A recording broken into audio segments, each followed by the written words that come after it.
Sir, baba muna po ako ay magpuputol lang ng ano po ng kalabasa magpatigas kasi hindi kaya Ah, naman. sige po. No problem po. Okay po. Okay. Ito, Joshua, let's recall so far what you have learned about the normal distribution. So first, let X be a normal distribution lang muna. A normal random variable. Variable. So meaning, kung normal random variable siya, let's use the symbol x associated with the normal distribution with parameter mu and sigma. And take note, if you can recall, ang mu mo dito is your mean and your sigma is your standard deviation. Standard deviation. Okay. So normaling shape nito, yung distribution mo, bell shape. Okay. Para, sorry, hindi ganun ako kagaling mag-shape, mag-draw. Pang ganun. Okay. Mga, So, bell shape, ano po simple. si, ano po, Picasso, brought back yung mga, So, kung tatandaan mo lang, ang values ng random variable mo x is from negative infinity to positive infinity. Or, in other words, ang x mo are real values. So, real numbers sila. So, you imagine your data set is in real numbers. Now, if you can remember na, I hope you try to memorize this by heart. Ganun na, by heart talaga. Can you give me, try ko memory mo. Can you give me what's the probability density, so like ang complete word. Probability density function or PDF of this distribution. Ma-memorize mo ba siya by heart? nung ano mo?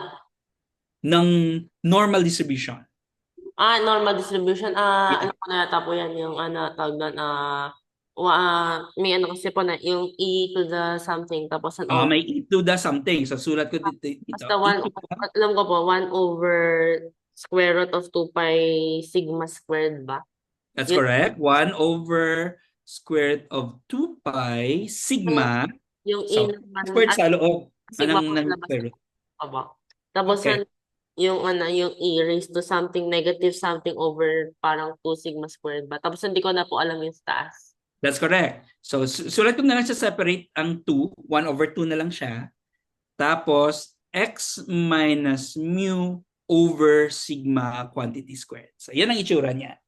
Okay? So, I hope you try to memorize this by heart kasi once in a while, babalikan mo to yung itsura, yung form na to ng probability density function ng isang normal distribution. So, again, this is your normal distribution. Now, itong question ko. Sometimes, may mga data set may not necessarily be normally distributed. And some of these data set look like this. Parang itong itsura niya. Yeah, pag ganun. Sorry, medyo hindi siya ganun kagandahan. Ayan. Yon. So, looks like actually skewed. Skewed ang data set mo. Okay. So, ang ginagawa ng mga statistician, normal, gusto kong gamitin pa rin ang nakasanayan kong distribution. Well, sabihin natin, normal distribution. So, what you do with this type of data, you do some data transformation. Nagta-transform ka ng isang data. May mga ways to do data transformation, pero ang pinaka-common na ginagawa is actually you take the log or the natural logarithm of the said data, then try to do some calculation out of that. So, let's consider this. So, suppose, let's consider x, b, and rv, a random variable, such that, sulat natin muna, such that, if you take the natural log of x, or sometimes in symbolic form itong ginagamit, log base e, or ang pinaka-common ln of x. So either lang naman sa kanila. So Tapos, yes. siya lag yata po siya. Yung wala pong base. Oh, yun sometimes wala na to. Iba ini-erase na tong e. So it's understood pa rin yan na log-base e yan. Pero unless kung gusto mong gawing log2, so log2 siya. So in other words, ang gusto lang natin, log-base e lang siya. Okay? So let's consider this to be your y. Pero after transforming your dataset, you found out ng dataset mo pala, normally distributed siya with mean, mu, and standard deviation sigma. So question is, if I will rewrite my data set to be x is equal to, di ba, if you take the log of exponential of both sides, so magiging x is equal to e raised to y. So meaning to say, you're saying ng original data mo is x. So question, what is your random variable na ito? Anong klaseng distribution meron ka? So ang tawag dito, this is now your log normal distribution. Parang obviously nag-log ka. So tawagin nating log normal, di ba? Parang ganun na ganun nga na pag-iisip. Binilog mo nga eh. So tawagin nating log normal. So the question is, how does it look like? Anong itsura niya? So let's do some computation. Mag-change some variables tayo na gagawin. Para at least we will see anong klaseng data distribution we have. So let's start. Alam natin, si y mo, tingnan natin dito si y, is normally distributed. So let me put this here. So your y here is normally distributed with parameter mu and sigma, which are your mean and standard deviations. In other words, f of y, which is your probability density function, is still pareho yung pinakita natin kanina, 1 over square root of 2 pi times sigma e raised to -1/2 y minus mu over sigma quantity squared. So sabi natin kanina, number 1, we know that your y is just equal to ln of x. Di ba? Yun lang naman ang y natin. Second,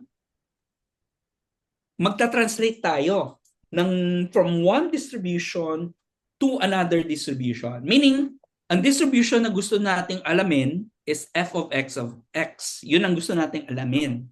But because of the transformation we did, ang mangyayari is that this is our distribution. Na-discuss natin to mga way back sa ilang discussion natin. Na makukuha natin yung new distribution na to, this is based on the new distribution times the derivative. Absolute value of the derivative na lang of y with respect to x. Meaning say, your Jacobian.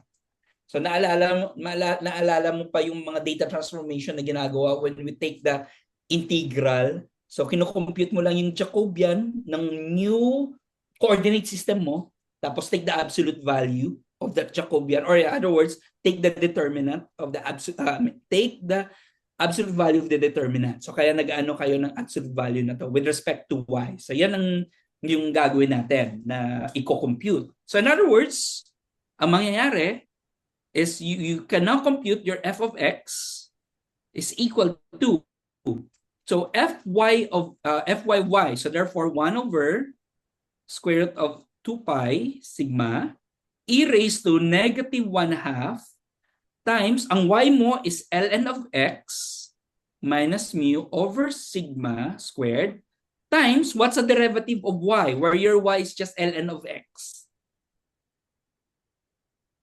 So, wait lang ha. So, y minus squared. Naalala mo pa, what's the derivative? Ito yung y mo. Y is equal to ln of x. So kukunin mong derivative of 1 y over with x na tama. tama, 1 over 1 over x po. 1 over x. So ipasok natin sa absolute value kasi ito yung parang formula natin. Put in the absolute value. But take note, nag-ln ka of x. Since, sabi natin dito, since your take y is equal to ln of x. Ln of x. Ano bang yung limitation for the ln to be valid?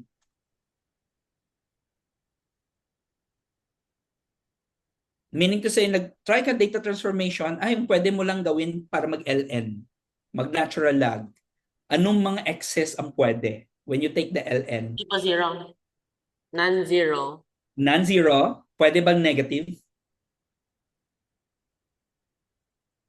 I don't think so. Oo, tama. Hindi. Kasi itsura ng graph mo, di ba ang itsura ng graph mo ng ln, if this is your x, this is your y, ln mo, ln of 1 is 0. So therefore, it passes 1. So it look like this. Pag ganyan. So asymptotic siya. So therefore, never ang x mo magiging 0. Never din siya magiging negative. So in other words, you're saying that your x must be greater than 0. So in other words, kahit wala na itong absolute value, you remove the absolute value. So therefore, you can rewrite now your probability distribution. Thus, if we write the PDF, the probability density function of your x to be a log normal random variable is, ang itsura niya, f of x, may dalawa ka pa ring parameters, mu and sigma, such that 1 over x times square root of 2 pi sa labas ang sigma e raised to negative 1/2 of ln of x minus mu over sigma quantity squared. So ito yung distribution mo na we can play around later when you want to do some data transformation, as long as your random variable it's greater than 0 or positive. So hindi siya pwede maging 0. Hindi rin siya pwede maging negative. So the question is, ano ang kanyang mean at variance? Ayan.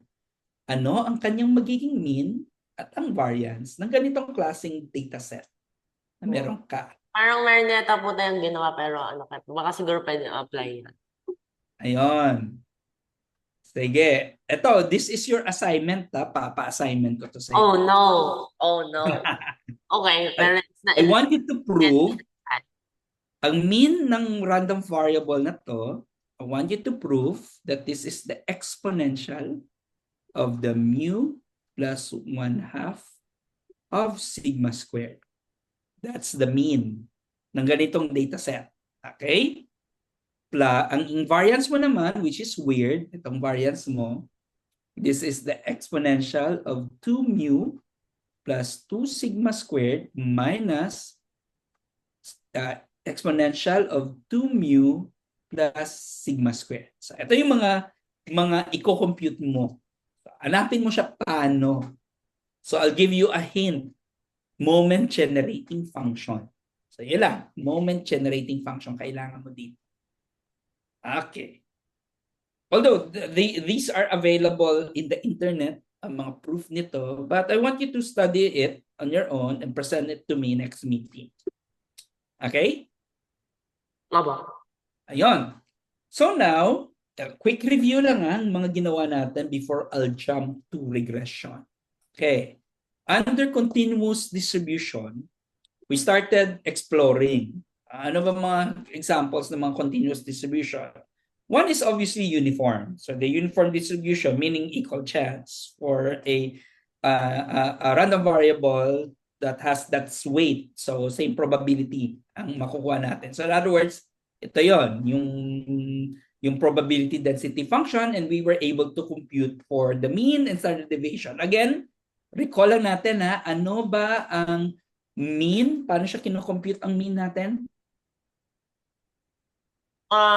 Yung ano po na, yung kasi, For kailangan, continuous distribution.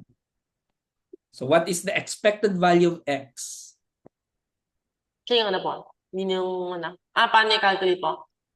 Paano siya kina-calculate? Yung moment generating function. Pwede siya using the moment generating function. In other words, This is the first derivative of your moment generating function. Diba? Yan ang itsura. Or this is the first evaluated at t equals 0.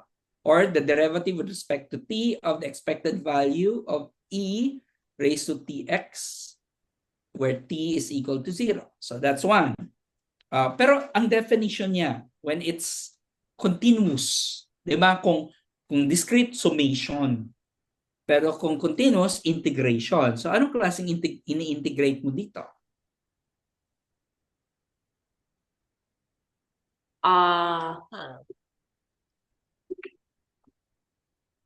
Recall mo, maalala mo pa yung about the expected value? Yung x squared. O kung x squared, kung square yan. Pero so far, hindi tayo nagsisquare. Wait, the mean po, the mean is the integral of what? Integral siya ng ano. Quick recall lang.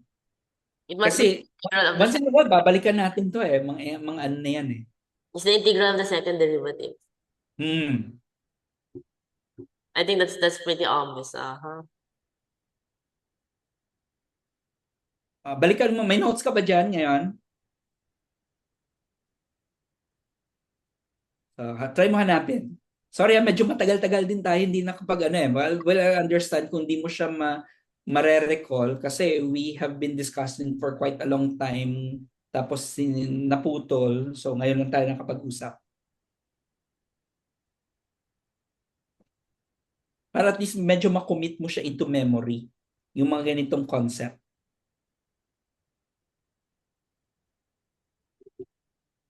Sige, sulat ko na lang para at least It's the integral of only one thing. So it must be the integral of yung derivative. It must be the integral of its derivative. So and its derivative ba is sulat ko na dito. Or lang to para at least ano. Or you define it as x times the probability density. Alala mo pa? Meaning, i-integrate mo ang x sa kanyang probability density. Again, kung expectation, kung discrete to, this is just the summation of x and each of the weight ng probability density mo. So, depende lang naman kung anong klaseng data set meron ka. Discrete on the right.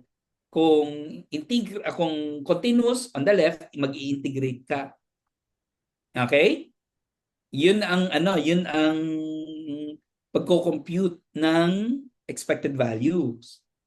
So in other words, kung expected value mo square, kung square yan, so square din yan. So square yan, square din yan. So pero sa ngayon, assume lang natin na same. Pero how about the variance? Paano siya kino-compute? It's the wait. Which one ba na una? Yung ano yata po, yung square muna. The square of the expectation minus expectation of x squared. Ayun. So, tama. So, this is just equal to, medyo erase ko lang to. Ito yan.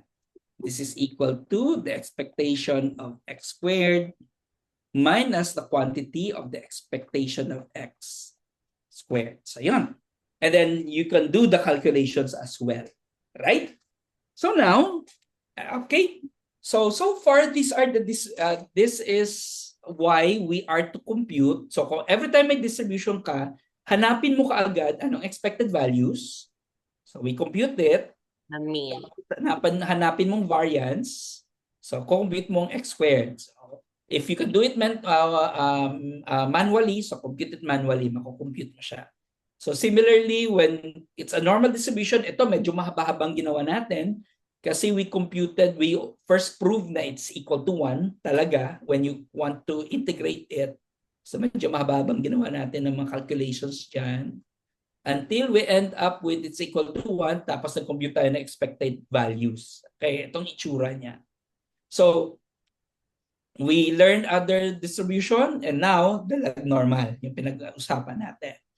So, gagamitin natin ang concept ng mga distributions na to assuming we have now a data set. Okay? So medyo magpapalit ako ng addition ng bagong notes. So let me produce a new notepad dito. Okay, and let me, ayan. Okay. So, we'll talk about regression. So, mag-umpisa tayo sa regression. Ito mga applications na to ng mga probability distribution. Particularly, our interest would be on linear regression. Okay. Let us assume meron kang dalawang data set. Can you give me an example na kung saan dalawang klaseng data set that they correlate good to each other? Meaning, as one data increases, it also increase, or if it decreases, it also decrease. Yung dalawang pair of data na to. Can you give me an example? Yung ano ba? For what mo? Ano kaya? Halimbawa, you can think of basta yung isang data, kung mag-i-increase ka, ang another data mag-i-increase din siya. Yung ano po, parang ano doon? Yung positive ano? Ang tawag po doon? May positive correlation. Inversely proportional po na directly. Proportional. They are positively proportional. Or proportional, in other words. Pwede din yun. Or pwede din baliktad nga eh. Can you give me an example?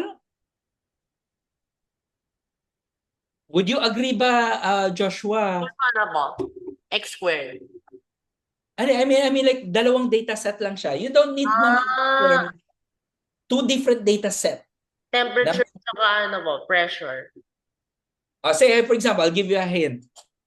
Consider your height ng tao. Height is directly Anong klaseng data that would correlate to height? Age. Well, pwede. As you age, tumataas ka. Tama, di ba? Pwede yan, magko-correlate siya. So let us use that example. So let's consider your x-axis be your age, and y-axis will be your height. Okay. Tawagin natin ito as your x. Tawagin natin yan as your height. Say for example, sabihin natin 11 years old. As in, not 11, 0 years old. Anong height niya? 0 din. Assume lang natin na na hindi pa siya pinanganak. Okay. How about 1 year old? Assuming natin na mapapatayo mo. So anong height niya? Sabihin natin, hirap kasi centimeters eh. So inches. May ano na ba siya? May 30 centimeters. Sabihin lang natin may ganito. Ayun. That's your data. Tapos, mag 2 years old, sabihin natin height niya look like this. Mag 3 years old, 4, 5, and so on. So, ang data set mo, maybe look like this. Tama. Diba? Mga ganon. Parang may ano pa yung ano pa, may ano kasi tawag po dyan yung parang may trend line. Ayun, trend line po na. Tama. So, you're interested, you want to model, meaning trend line. Gusto mo may trend. So, let's assume ang trend line look like this. Ayan. Okay. Sorry. Line, di ba? Parang hirap ng straight line. So, yun. Okay. Sabihin natin yan yung trend line mo. Pero, question. Is that the only trend line you can produce?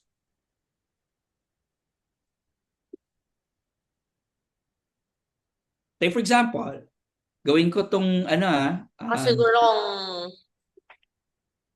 i-ganon na po ng konti. say, mga ganito.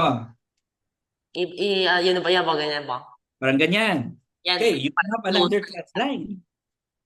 Pero may question, Joshua. Saan ba dito sa dalawang trend line would best fit your data? Uy na po, may kukul na po ako. Mga 1 minute lang po. Sige, mag-isip ka muna. So, which one of these best fits?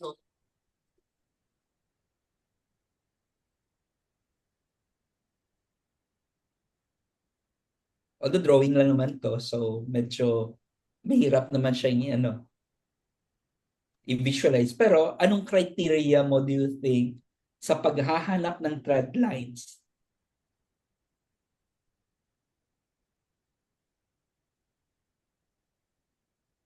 Hmm. Siguro yung hindi ako. For ano. Paano kaya? Hindi ko po alam. Sige, let me check muna kung andito pa, kung parang may nice na app online. Ayun, ito, I think ito. May papakita ko sa iyo.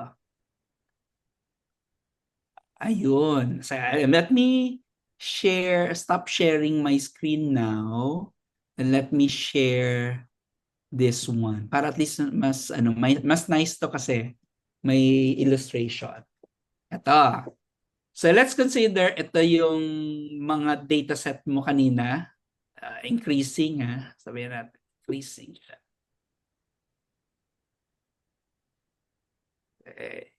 Ayan.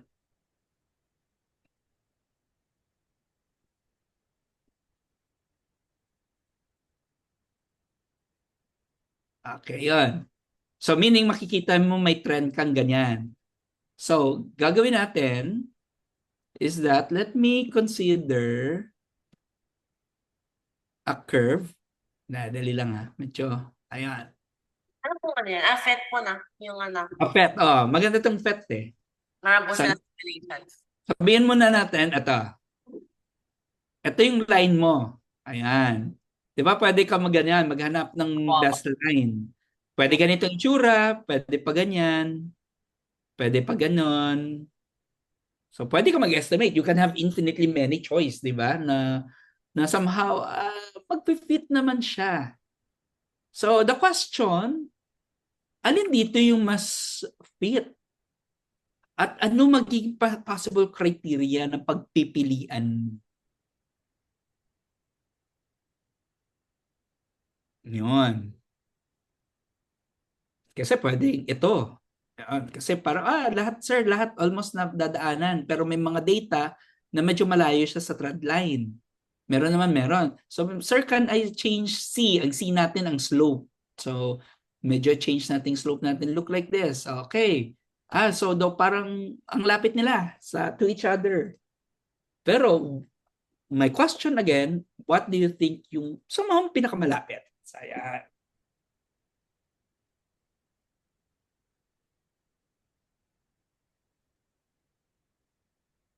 Siguro.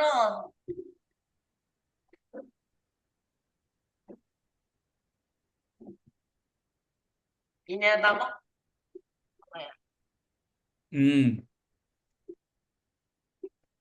Paano kaya malalaman ko? Anan. I don't know. Paano kaya po? Ano yung... Sige.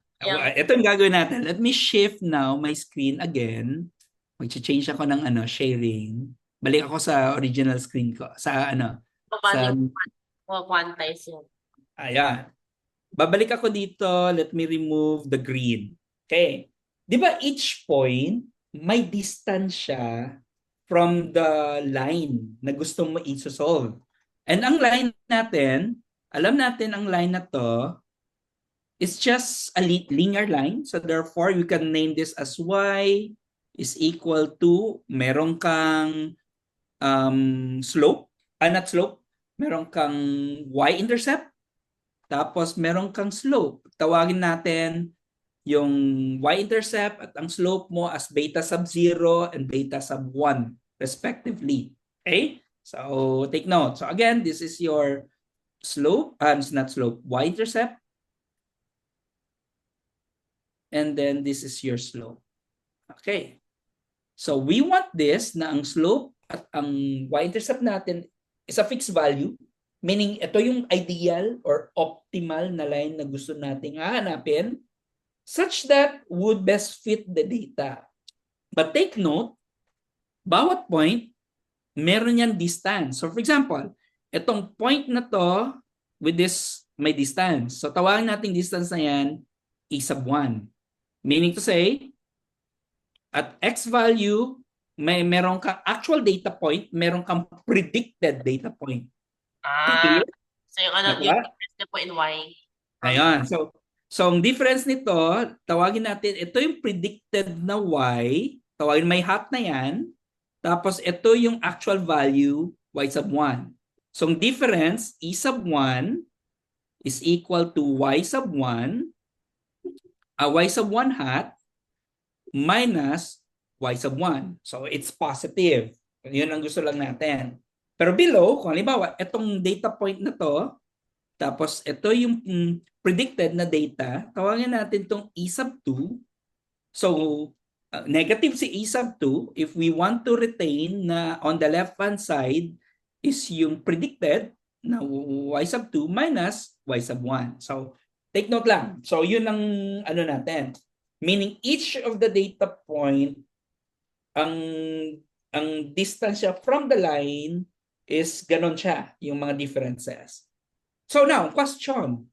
What if, try to imagine, susulat ko to in red you want to add all of these data points, ang differences of the data points, meaning y sub 1, y sub I, ibaliktad ko lang, y sub I hat, add them together para at least medyo you want to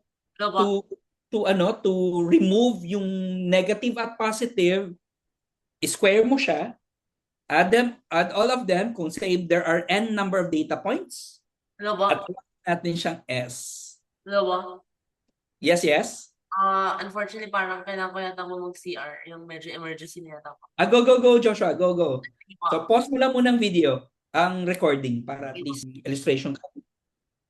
So, what we're considering, yung nasa line, are the predicted, tapos yung mga data points are the actual data points. So, kaya, gagamit ako ng symbol na hat, yung parang sombrero talaga, to indicate na we are predicting, so that's the predicted value, minus yung actual value. So we'll call the difference to be epsilon. So in this case, meaning what you're doing, add all of the. So we are computing for the summation of the epsilon squared of each of this. The squaring, ang purpose niya lang is to remove the negative sign. So gawin mo siyang positive all in all. So the question, Joshua, anong goal mo? For you to be able to get the optimal line na you want to compute for all of these data points, anong gusto mong as a result out of this? I mean, dapat almost zero po yung total. That's right. So in other words, we want the integral of all of those dapat zero po. Okay. In other words, minimize. Liliitan mo siya. So minimization ang gagawin natin. So lalagay ko dito our goal here is we want to minimize the value of S. Gusto mo siyang liliitan. Okay. So, the question is, number 1, ano yung y hat na to? Okay. Ano yung y hat? Di ba ang y hat natin is the line, meaning a value in the line. So, remember, ang line natin is of this form. We have an intercept or y-intercept, tapos meron tayong slope. So in other words, our y hat, sulat ko dito sa baba, is just your y sub I is equal to beta hat, beta sub 0 plus beta sub 1 x sub I. Pero maglalagay lang ako ng mga hats dyan. So meaning to say, we want to estimate. So may estimation tayong gagawin. We want to estimate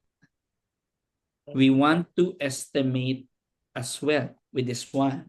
So in other words, kung i-rewrite ko ang S sa taas, S now will become the summation from 1 to n of y sub I minus beta sub 0 hat minus beta sub 1 hat x sub I, quantity squared. So in other words, we just want to substitute everything.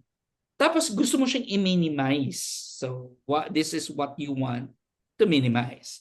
So the question, sa calculus natin, na were you able to discuss about relative minimum and relative maximum in calculus? Naalala mo pa yon?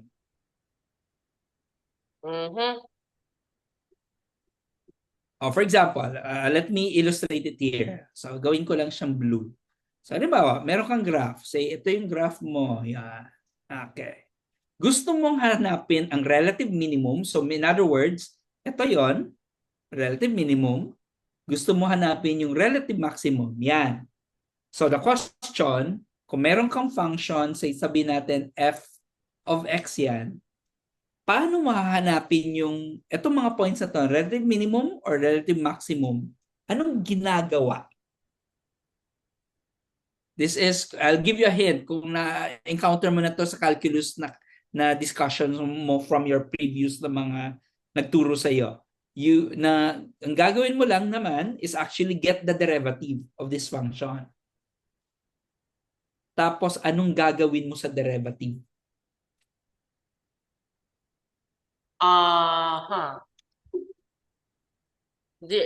Yung ano po? Kailangan yung middle na. Oo. Ito, another hint, Joshua. Maglalagay ako ng line dito sa point na yan at sa point na yan. Yan. Mga lines na horizontal to the x-axis. So in other words, you're talking about the slope of the line. Ano bang slope ng isang line that is flat, that is parallel to the x-axis? I don't know. Wait lang ba? Ano kaya?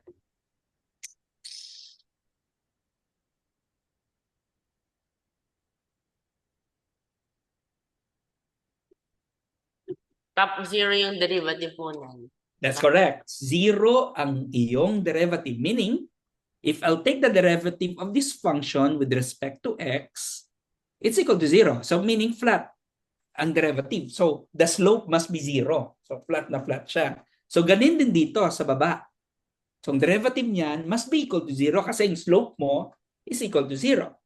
So that's the purpose of computing the derivative. At what value of x, say this x or this x, that makes your derivative equal to 0. So in other words, to get the minimum or to get the maximum, kukunin mo ang derivative ng function mo. So in other words, in this case, sa kinukompute natin ngayon dyan sa taas, we are to take the derivative of this function with respect to kung anong gusto mong hanaping value. In this case, you want to look for the values of beta sub 0 and beta sub 1. That makes it the minimum. So meaning the goal is that, find beta sub 0 hat or beta sub 1 hat that makes the minimum of S. So meaning, kukompute tayo ng derivative ng S mo with respect to these variables. So meaning, compute for the derivative of S. So gagamit ako ng partial derivative with respect to beta sub 0. Tapos, hanapin mo siya. Anong beta sub 0? Meaning, equate it to 0. So first, so kung ito yung, isusulat ko muna ang function natin para at least we have a good view dito. So S is equal to the summation of y sub I minus beta sub 0 minus beta sub 1 x sub I quantity squared where your I is from 1 to n. So gagawin mo, compute the derivative of S with respect to beta sub 0. So tapos i-equate natin ito to 0. So we will be equating this to 0. So ito yung una nating gagawin. Once mahahanap natin si beta sub 0, that's the minimum. Okay? So, question. Can you now give me the derivative of S with respect to beta sub 0 under this summation? So, gagamit kayo ng chain rule.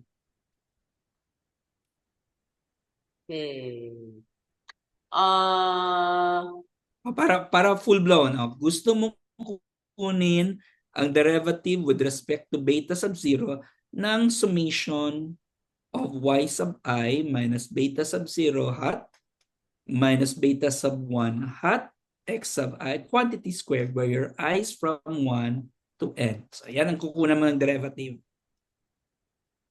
Summation lang yan, mag-a-add ka. So anong nangyayari sa derivative over addition? So, ano kaya muna? So, the summation. So, ano lang po yun, dapat equal lang. Summation din. From I to ano. Tapos, treat po Ah. yung everything else as ano pa, constants lang. For example, kukuha ka ng derivative with respect to f ng dalawang function, f of x plus g of x. Paano mo kukunin yung derivative nito? df dx po, tsaka dg dx. Di ba? Meaning, i-distribute mo lang ang derivative over addition. Since summation is just addition, so i-distribute mo siya. So meaning, ipasok mo lang. So this becomes, sana yan? Equal to the summation from I from 1 to n, i-distribute mo na ang derivative with respect to b sub 0 of y sub I minus beta sub 0, beta sub 1, x sub I quantity squared. So next, anong next ang derivative nito?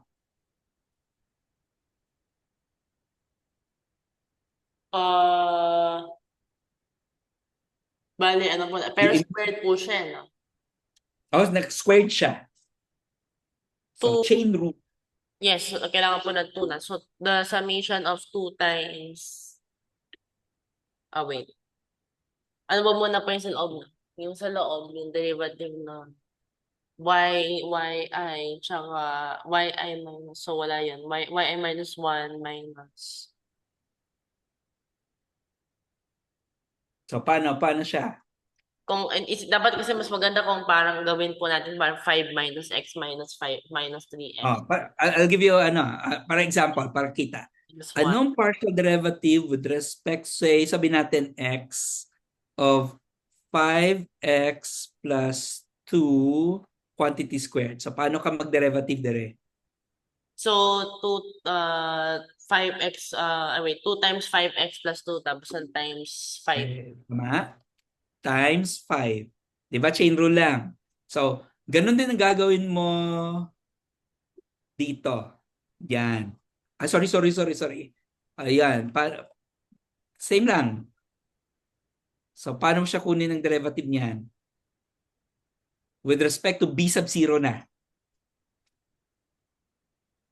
So, summation of I from 1 to n, tapos times? Times,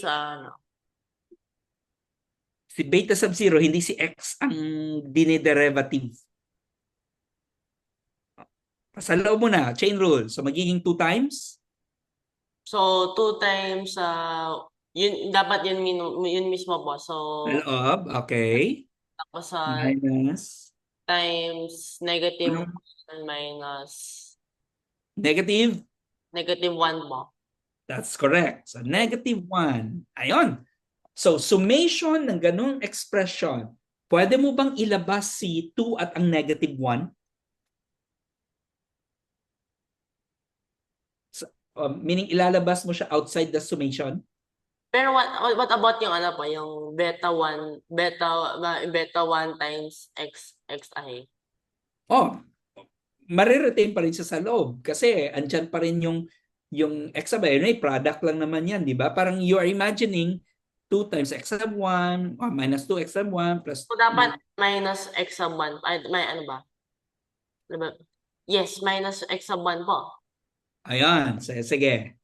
Meron ba po? So, pwede mo siyang ilabas. So, let us write this down. So, minus 2 times the summation, ang matitira sa loob, y sub I, minus beta sub 0 hat, minus beta sub 1 hat, x sub I, where your I is from 1 to n. Okay?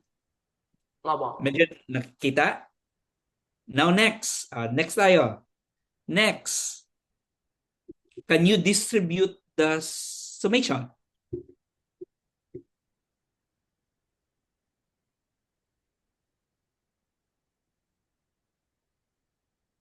Meaning to say, ito, pwede mo ba siyang i-distribute ito sa loob ng y sub I, ito, at ito dyan. Baka. Properties ng summation. I think yes po. Yes, so let's do that. So you will have -2 times summation of y sub I, where your I is from 1 to n. Next, minus summation of beta sub 0 hat I from 1 to n, minus summation of beta sub 1 hat x sub I, where your I is from 1 to n. Okay. Now next, can you simplify further sa loob ng mga summations na to? Ang una, just copy it from 1 to n. Yung second term, mag-a-add ka ng beta sub 0 n times. So ano yan? Ilang beta sub 0 ina-add mo? Ito. Yan. So n times na beta sub 0, so n beta sub 0. Correct. Okay. N times na beta sub 0.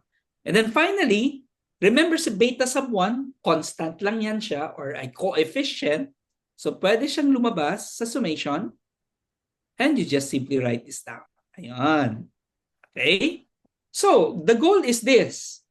This must be equal to 0 kasi gusto mong derivative mo flat. It's equal to 0. Gaya ng sabi natin, to look for the minimum or to look for the maximum, dapat ang derivative very flat. So therefore, it must be equal to 0. So therefore, i-equate mo ito ngayon sa 0. So anong mangyayari? So this expression would be equal to 0. So makakancel out yung -2. Wala naman yung mangyayari. So matitira dito ay, lagyan ko lang ng so ha. So magiging summation of y sub I is from 1 to n, minus n times beta sub 0 null at minus beta sub 1 summation of x sub I, where your I is from 1 to n, equal 0. So gusto mo siyang isolve yung equation na to in terms of beta sub 0. So meaning gusto mo lang beta sub 0 is equal to something. So ano yon? So ano ba?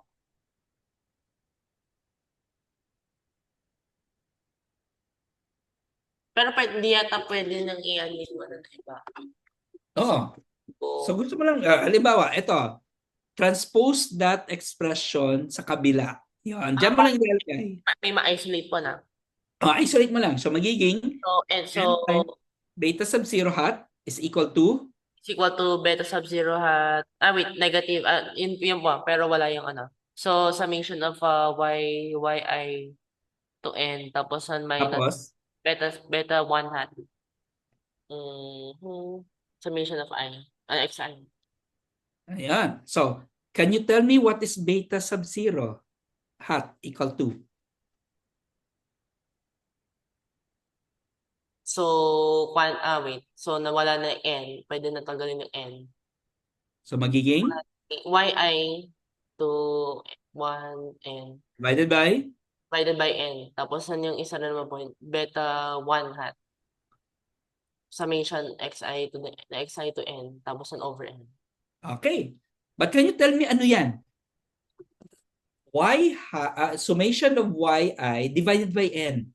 And there are n of them. Anong tawag dyan sa kanya? Inad mo lahat, dinivide mo kung ilan sila. That's what?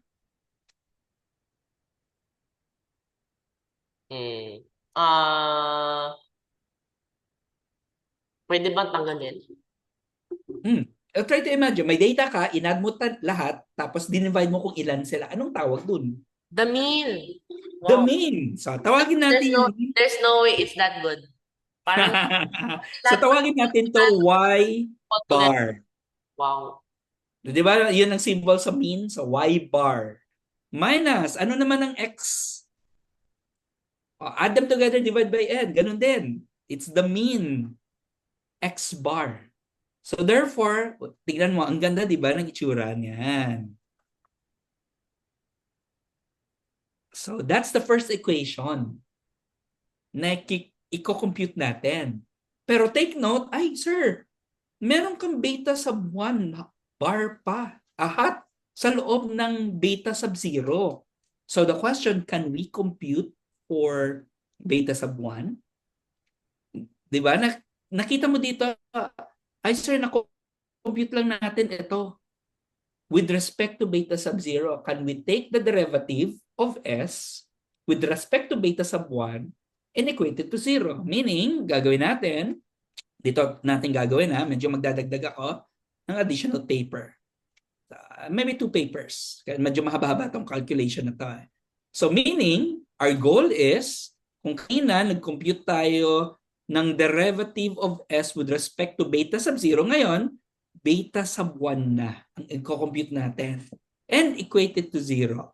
So meaning, what we will do to compute for S with respect to beta sub 1, meaning, compute mo ang buong summation kanina. Ito, again, balik tayo So, compute natin yan. With respect to beta sub 1 na ngayon. So, sulat natin to ulit dito. So, you are to compute the summation of y sub I minus beta sub 0 minus beta sub 1 x sub I quantity squared, where your I is from 1 to n. Pero at this time, with respect to beta sub 1. So again, summation from 1 to n. Pwedeng ipasok ang derivative kasi distributive ang derivative, or tawag dito linear ang derivative. Pwedeng ipasok over summation. Can you now tell me the derivative of this expression? Chain rule ulit. So, chain rule ulit pero meron na.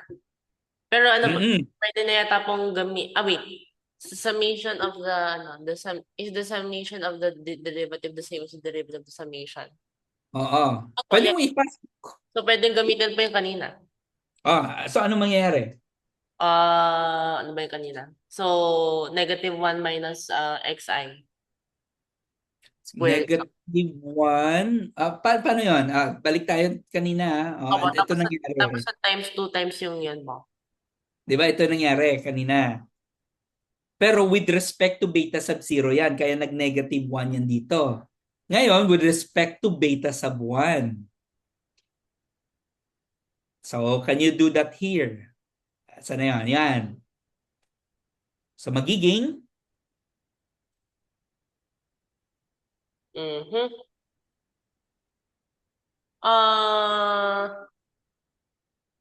Balik tayo sa example kanina. Derivative of, say, 5x minus 1 squared. Ano nga to? 2 times 5x minus 1 times 5. 2 times 5x minus 1 times 5. So, ganun din. So, ano yung kanina? Dito. Erase ko to, Ayun mo. So, times, ano ba? 2 times, yan.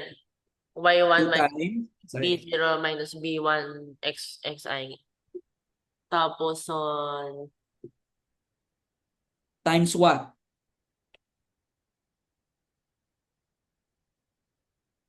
Tapos yung times na ba? Times 1 minus xi.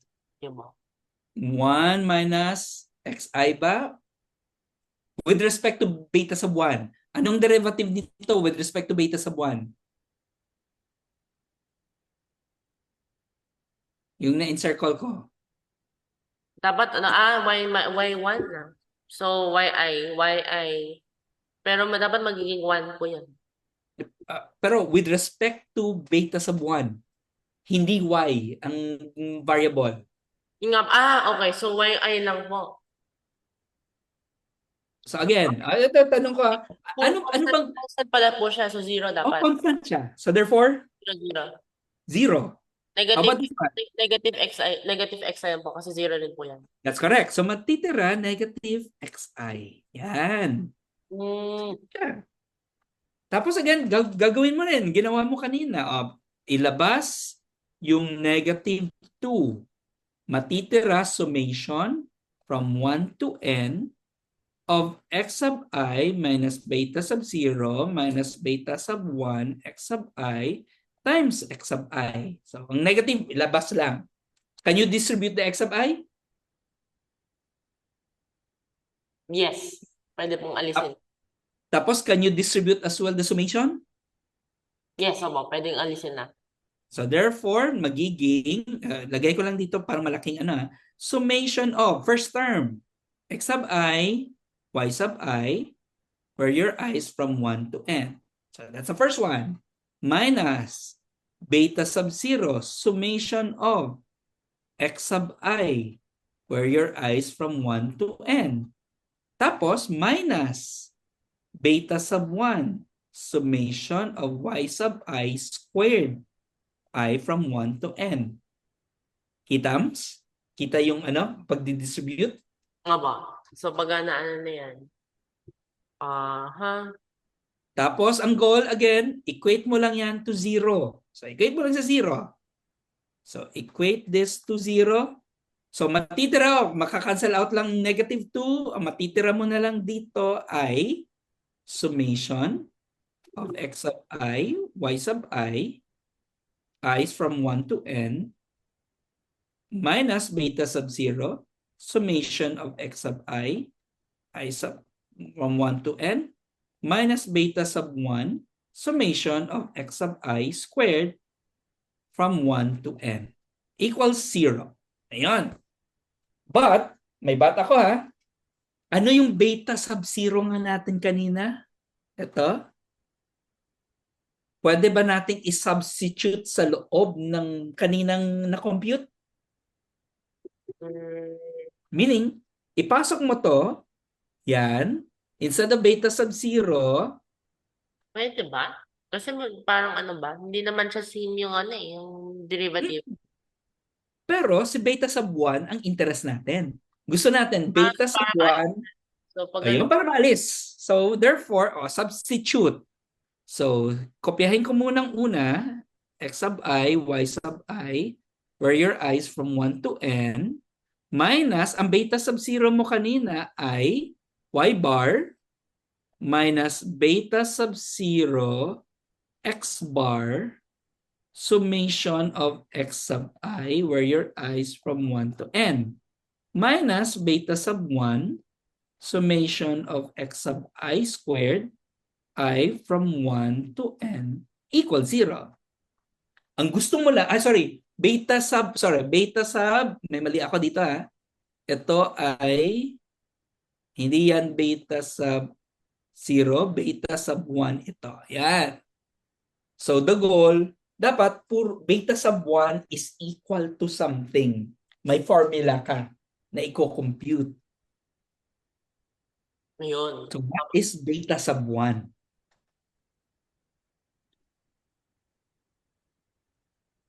Can you simplify this? Distribute natin para at least kita. Pwede po siya pero wala pong n so hindi pa magiging hindi siya pwede. Sige lang, tingnan natin muna. Tingnan natin.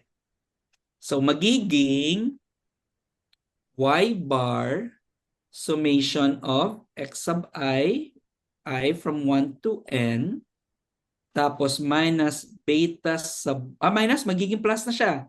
Negative, negative, positive. So beta sub 1, x bar, summation of x sub I from 1 to n, tapos minus beta sub 1, summation of x sub I squared, I from 1 to n equals 0. Okay? Can you compute what is beta sub 1? Pero actually, mas mapapaganda mo to. Can you divide on both sides of the equation by n? Maybe. Pwede po siyang alisin ulit. Pwede. Kasi anyway, 0 naman to So if you divide everything. Basta multiply, pwede, divide pala by n. Pwede.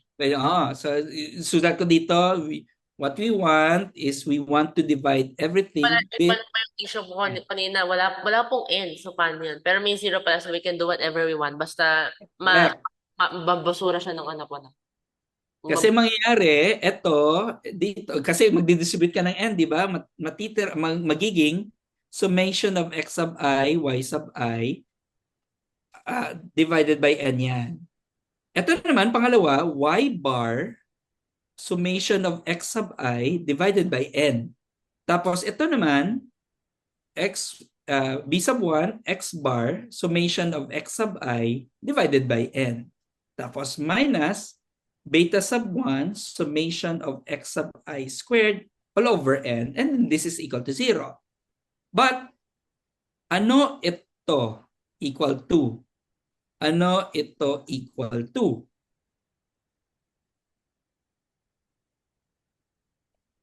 Again, you add all of the data points divided by n. Ano yun? Yun yung mean ng x tsaka mean ng x. So, may mean ng y sa pinakauna, tapos ang mean ng yan. Wait. Summation pala ng dalawa na. Oh, So, summation hindi ko naman. alam.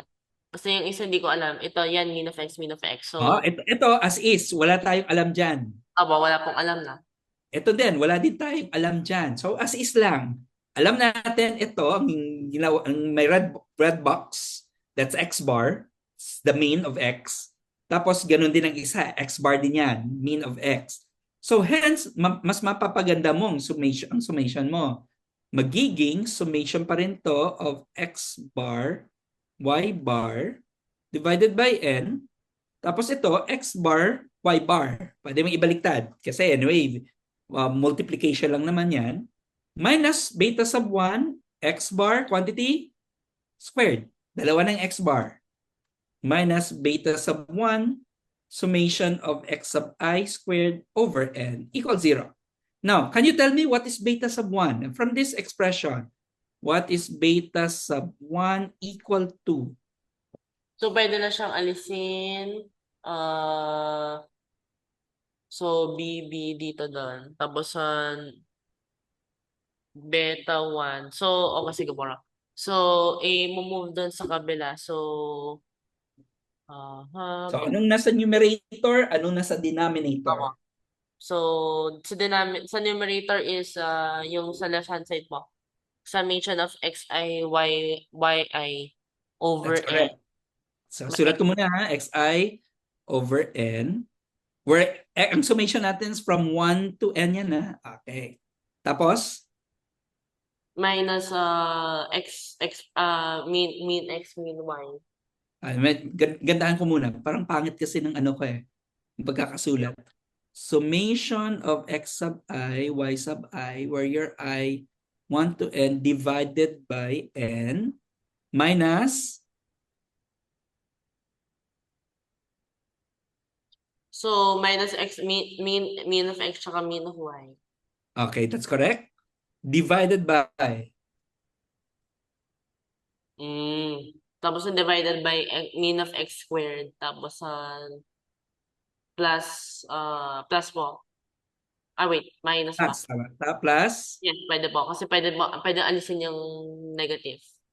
Okay, that's correct. It's over n. Okay, so that's it. Ito yung formula na hinahanap natin every time may thread line tayong ginagawa. So meaning, compute for beta sub 1, ito yung formula. Tapos once may beta sub 1 ka na, ito naman yung formula for beta sub 0.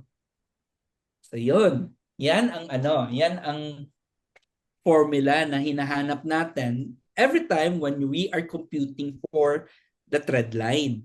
So in other words, babalikan ko natin dito ang ang i-share ko dito ulit yung sa sa PhET. Ayun. So di ba hindi natin alam ito yung C natin, this is beta sub 1. Yung D natin, this is your y-intercept, this is beta sub 0. So the question, ano yung best fit? Anong value ng C at ng D, which is in this case 1.23, 4.7 kung nag-adjust pa tayo. So in this case, if I click the best fit, automatic i-compute niya na anong value ng C at ng D or beta sub 1 at beta sub 0. So ang question ay, sir, saan yung galing yung values na yan?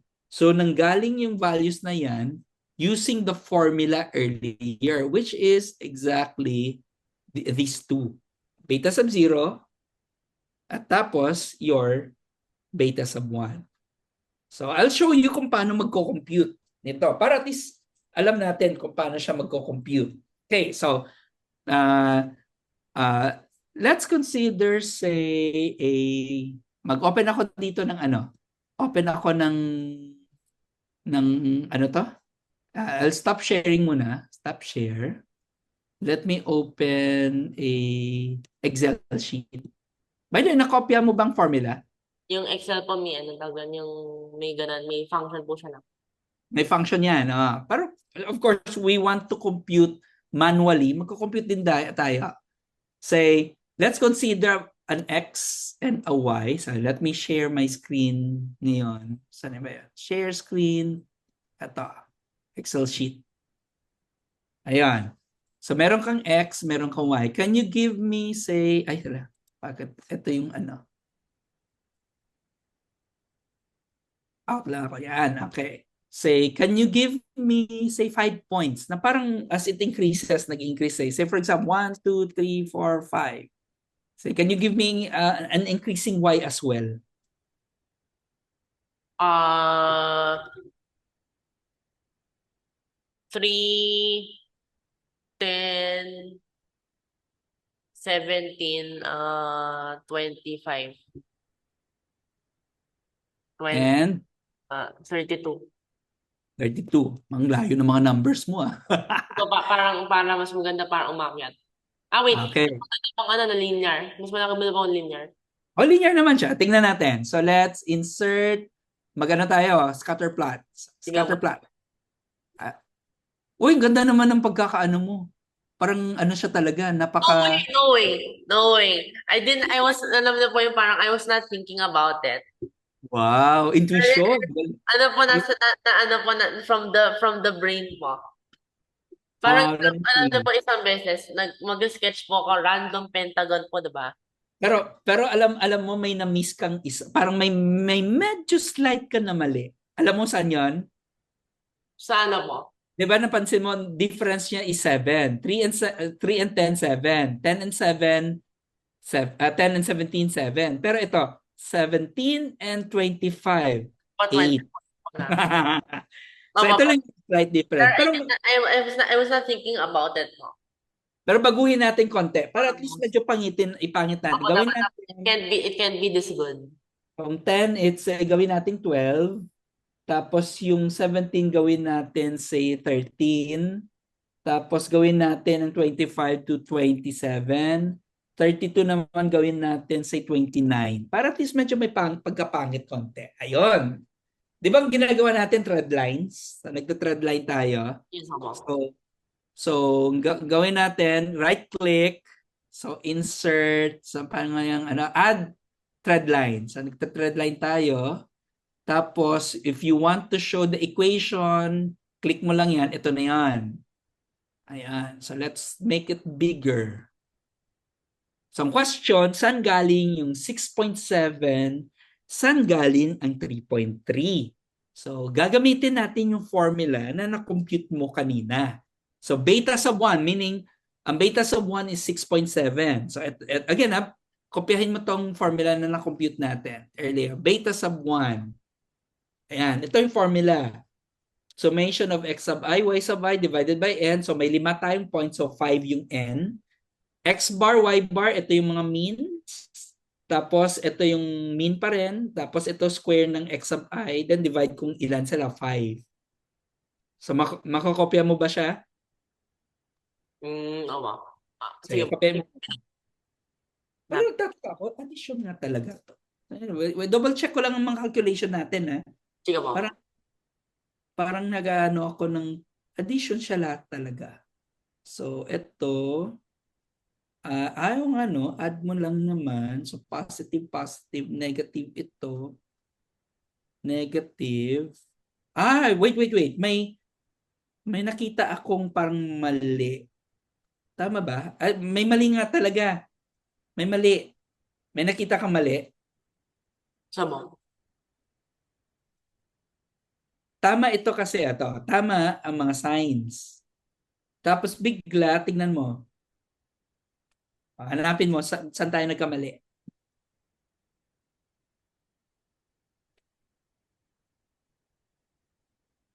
Dito, nag-transition tayo, di ba? Distribute, negative, negative, negative, positive. So therefore, positive yan. So question, ano nangyari dito? Ay, tama naman, no? Positive nga siya, no? Kaya tama. Yan. Ito, yun. Positive, negative. So dapat, positive yan. Ito, positive ito.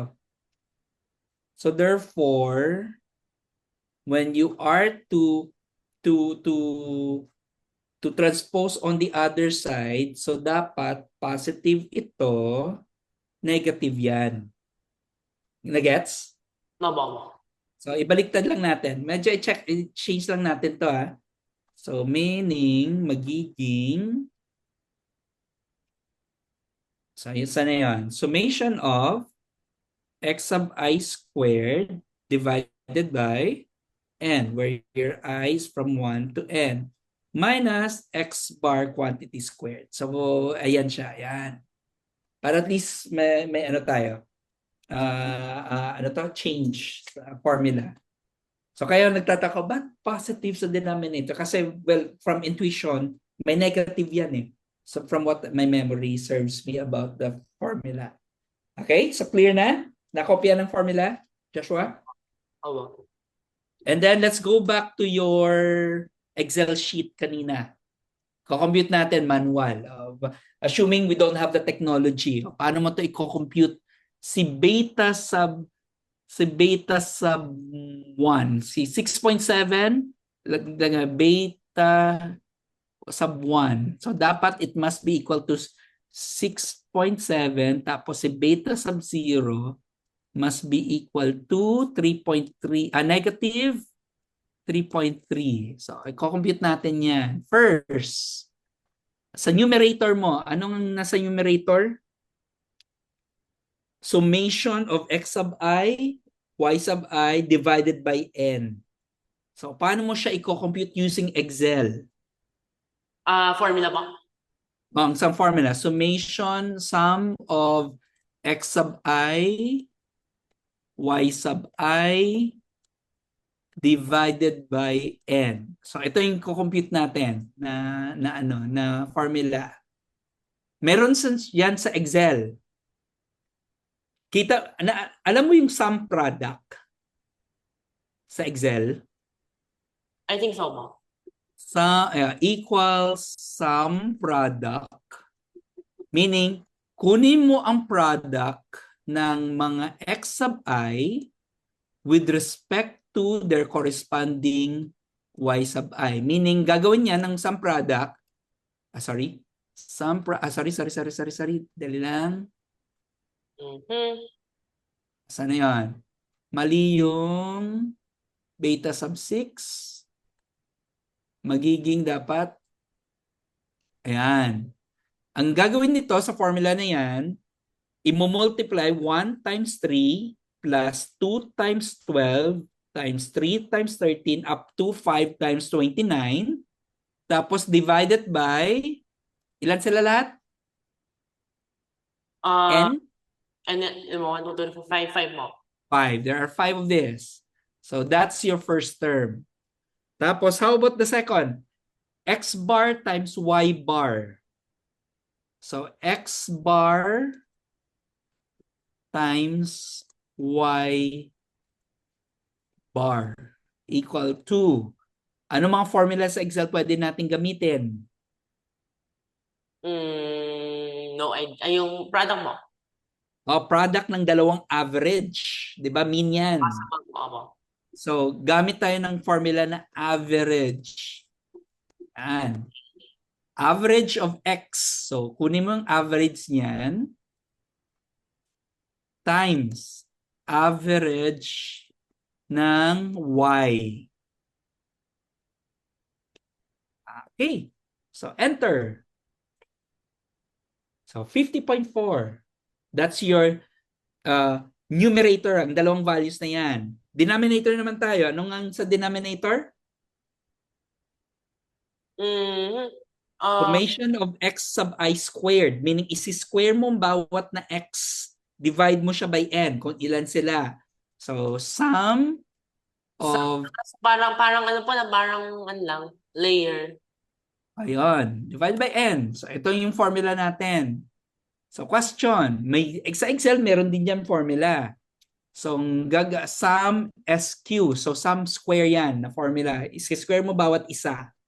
So, square mo ang lahat ng mga x's. Saan yun? Ito. Lahat ng mga x's mo dyan. Ang gagawin yan, 1 squared plus 2 squared plus 3 squared plus 4 squared plus 5 squared divided by kung ilan sila. So, that's 5. So, enter. That's your sum of x squared. So, tama naman. 1 squared plus 2 squared plus 3 squared. 4 squared plus 5 squared, divide mo by 5. So, that's equal to 11. Minus, anong isa sa denominator? X bar quantity squared. So, yun. Hindi na po yan. X bar na square. So, ano yung i-compute natin? Average Average tapos ng yan. mga Yan. divided by Paano po ginagawa yan? Ano po yung pinipindot na mo? ang saan-saan? Para gumanon siya. It will automatically be input. Pag Okay. ano ginagawa na mo?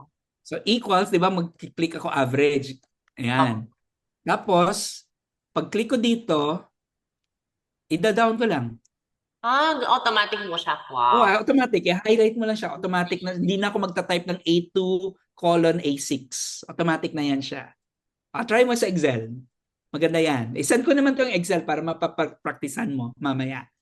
So, pag enter, ayun na siya. Mag-square pa pala ako, no? Square natin to. Square natin ang buong average. So, magiging 9. 9 ba siya? Tama ba? Parang hindi, di ba? So, gawin natin, ilagay ko nga sa buong ano, kasi hindi yan 9 dapat eh. Squared. 9 nga. 9 nga siya. Okay, mali lang yung ano ko. Ano ba yung average nito? Ng lahat. So, 3? 3 nga. Okay, sorry. So, square natin siya. So, akala ko mali ako. Squared. Okay. So, therefore, what is beta sub 1 equal to? Formula natin, ito yung difference ng numerator mo equals, ito yung numerator minus this divided by your denominator. This minus this. So, dapat ang answer must be 6.7. And Okay. 6.7 siya. So, paano beta sub 0? Paano kino-compute ang beta sub 0? Sabi na mo. Yung ano pa na yung, hindi ko pa na na-save yan. Yung ano pa yung average of x yata tapos sabi. Kasi, share ko ulit ha. Balikan natin siya. Para at least... Na-save ko yan sa B1 pala. Ito. Yan. Kopyahin mo. Ayan. Yan, okay. So the average of y minus b1x. So it's not so hard. So balikan natin siya yung kanina. Saan na tayo? Sa Excel sheet. Share. So, y bar average na, equals average ng y bar. Ito yun. So, copy lang. Minus B1. So, saan B1 natin na-compute? 6.7 times average ng X bar. So, dapat ang answer ay negative 3.3. And the answer, ayun, 3.3. So, that answers bakit ito yung trend, ang formula ng trend line. So, using the formula which we have computed earlier. Galing, di ba? So, it makes your life easy para you don't need to do the calculation each. So at least you know the idea paano siya na-compute. But there's another way to do the calculation. Pero sa sunod na meeting na natin gagawin ng calculation. But I'll quickly explain the concept behind paano siya kino-compute yung mga additional na na mga way to to do the calculations. Kasi gagamit na siya ng statistics yung next na mga calculations na gagawin. So balik ako sa sa ginawa natin kanina. Let me stop sharing. Let me go back to our board kanina. Okay. So ito na. Any questions so far sa unang way to do the calculations? May tanong ka ba dito, Joshua? Wala naman. Okay. Ang next naman na way to do the calculation, two ways to kasi, dalawang way to do the calculations. So let me start again. Add ako dito. So let me go back to our, kung pwede natin to kopyan. Pwede ba natin makopya? Hindi na lang. Gawa na lang ako ng bago. So let me change this. Let me change this to black. Okay. So ito naman ulit. Let me consider ito yung thread line natin na kino-compute. Okay, so now, you imagine kung ito ay this is your x sub I and this is your y sub I. Parang if you are taking this output as your y sub I is equal to beta sub 0 plus beta sub 1 x sub I, remember ito yun.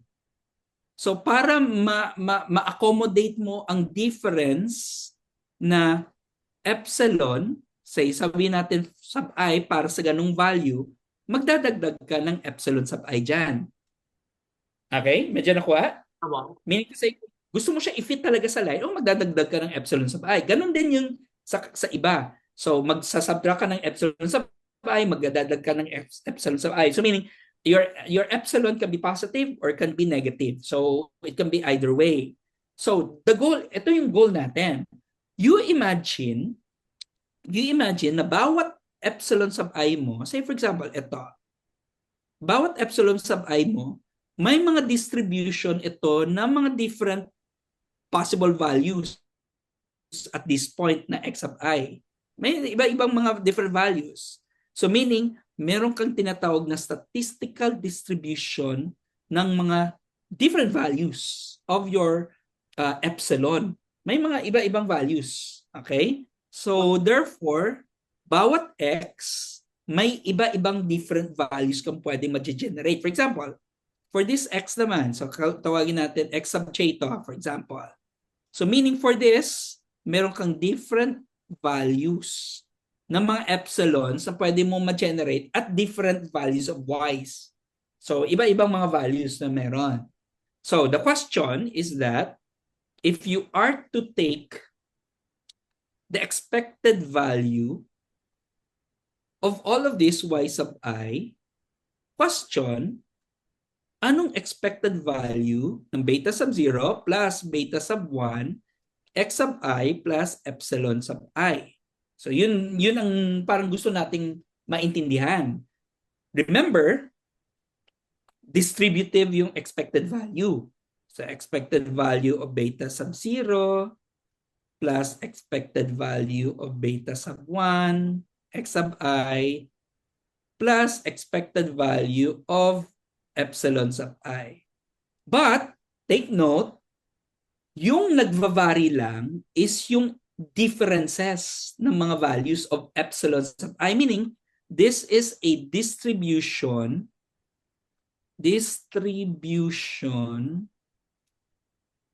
of epsilon sub I, meaning nagva-vary mga different values of the error. Pwede sa taas, pwede sa baba ng line.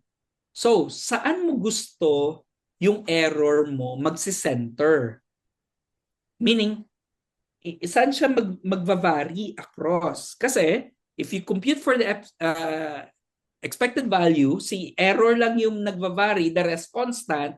So therefore, what's the expected value of beta sub 0? Beta sub 0 pa rin kasi the expected value of a constant is just the same number. Ganun din sa beta sub 1, x sub I mo. It's just constant. Pero ito yung tanong. Saan mo siya gusto i-center? Saan yung center ng expected ng error mo?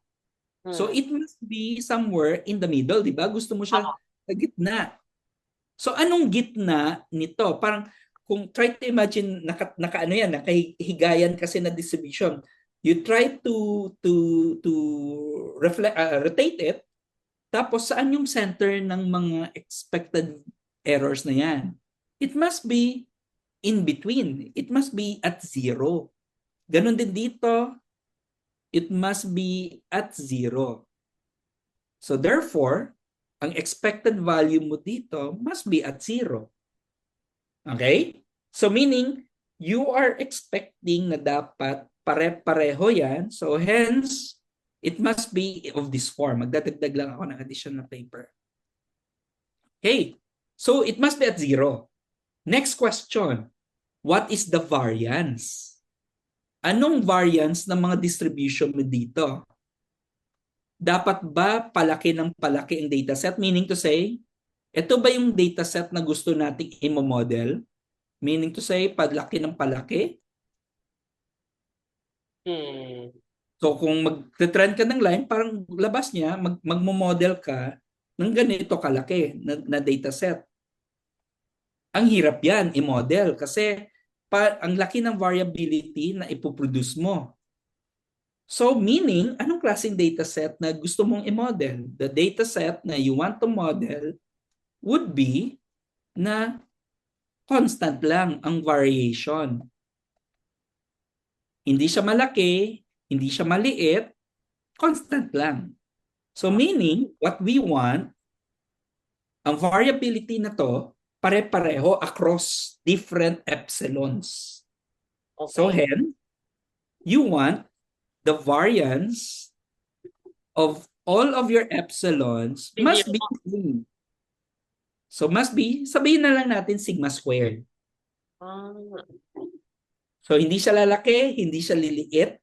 Dapat ang assumption, ang dataset mo pare-pareho yung wideness ng bawat isa. Meaning, what we're looking for is ang dataset, gamitin ko dito blue ha. So ang dataset natin would vary as big as this. Ang next na dataset dito would vary as big as this. Hindi siya lalaki ng lalaki. Compared dito with this one, ang dataset mo ganito siya kalaki. Tapos pagdating dito, ay ang laki. So parang hindi siya pwede pa i-model pag ganyan. Oo, mahirap siyang i-model kung nagwa-widen siya. Meaning, malaki yung variability na ang hirap siya. Meaning to say, nag-change ang variability. Meron ba point po sa science na sasabihin na give up na po ako? This is not modelable. Ano po yung point na hindi sasabihin na hindi na po siya pwede model? I-model? Well, actually, kasi di ba, sa ngayon, minomodel lang natin line eh. Wala pa tayong minomodel na parang polynomial. Ang polynomial, medyo, ano yan eh, pwedeng mag-adapt yung polynomial. Pero, there's a problem with that. In the future, malalaman mo to overfitting ginagawa mo. Kasi as much as possible, your model must be simple enough, pero not too complicated enough. So, hindi tayo mag-overfit. So, ang example of a line, hindi tayo nag-overfit sa line. Pero again, the model, may mga particular assumptions ka to follow. So, one of that the errors, when added together, must be equal to 0. So, the average must be 0. Tapos, the variability must be constant across all. So, meaning you're expecting a model that look like this, comparing na dapat hindi ito na mag-scatter na ganun kalaki. Okay? So, these are some things na dapat natin, we need to consider kasi mag-apply tayo ngayon ng statistics. Earlier, wala tayong statistics dito. It's just the mean. Mean is still statistics pero wala tayong probability na nilagay. So ngayon, maglalagay na tayo ng probability.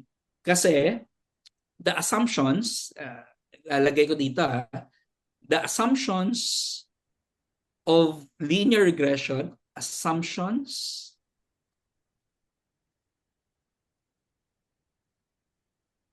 of linear regression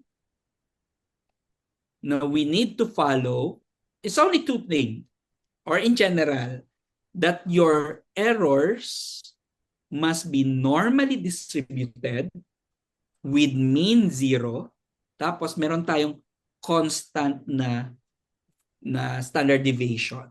So ito yung assumption na number one na dapat mong matutunan if you will be doing modeling in the future. Kung may data sa set ka, halimbawa, you want to measure carbon dioxide versus another variable, and you want to fit a model.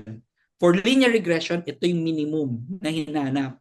Ng dataset mo, ang error niya must be constant, ang expected value or ang mean niya zero, tapos constant ang variance. Every time when I do statistical modeling with any dataset, hinahanap ko to palagi if I'm using linear models or generalized linear models. Ito yung mga chine-check ko siya bago masasabi valid si model o hindi valid si model.